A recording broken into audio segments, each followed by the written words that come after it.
നമ്മുടെ ജീവിതം എങ്ങനെ പോകണമെന്ന് തീർച്ചയായിട്ടും നമ്മളാ തീരുമാനിക്കണ്ടേ.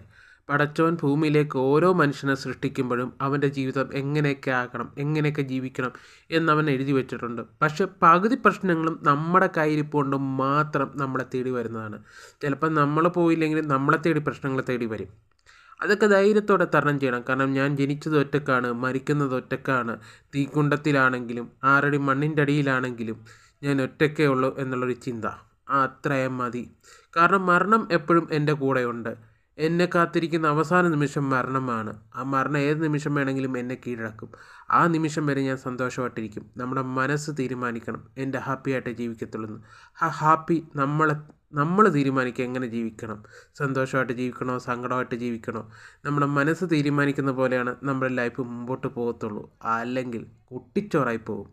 ലൈഫിൽ എപ്പോഴും ഹാപ്പിയായിട്ട് ജീവിക്കുക, ഓരോ നിമിഷം ആസ്വദിക്കുക. God bless.